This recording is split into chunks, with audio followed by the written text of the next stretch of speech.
આ ન્યૂઝના પ્રાયોજક છે CSC બાલ વિદ્યાલયા।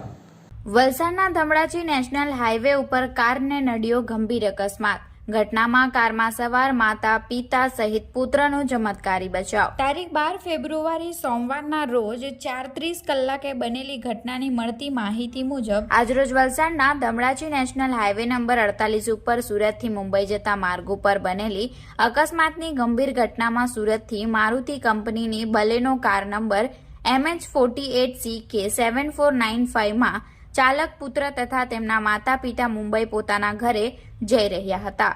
જે દરમિયાન વલસાડના ધમડાચી નેશનલ હાઈવે નંબર 48 ઉપર કાર આવી પહોંચતા ચાલકે એકાએક સ્ટીયરિંગ પરનો કાબુ ગુમાવતા કાર હાઈવેના પ્રથમ ટ્રેક ઉપર એકાએક આવી ચડતા મેડિસિન ભરેલા કન્ટેનર નંબર MH46BU7947 ના આગળના ભાગે ધડાકાભેર અથડાતા કારમાં ભારે નુકસાની સર્જાઈ હતી અને કારમાં સવાર ચાલક પુત્ર તથા તેમના માતા પિતાને આસપાસના રાહદારીઓ તાત્કાલિક કારમાંથી બહાર કાઢતા તેમનો ચમત્કારી બચાવ થયો હતો। સમગ્ર બનાવને પગલે રાહદારીઓ તથા સ્થાનિકોએ ઘટનાની જાણ વલસાડ રૂરલ પોલીસની ટીમને કરી હતી। જે જાણ થતાની સાથે જ રૂરલ પોલીસ ઘટના સ્થળે દોડી આવી હતી।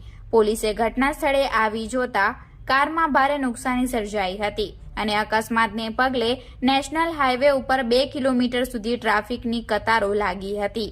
સમગ્ર બનાવને સામાન્ય કરી વાહન વ્યવહાર સામાન્ય કરવા માટે પોલીસના જવાને ટ્રોઈંગ વેનની મદદ બોલાવી હતી, પરંતુ ટ્રાફિક જામ હોવાના કારણે સમયસર ન પહોંચતા પોલીસના જવાને સ્થાનિકોની મદદથી કારને ધક્કો મારી સાઈડે કરાવી હતી અને ત્યારબાદ આવી પહોંચતા કારને સાઈડે કરાવી ટ્રક ચાલકને ટ્રક હટાવવા માટે જણાવી વાહન વ્યવહાર સામાન્ય કરાવ્યો હતો।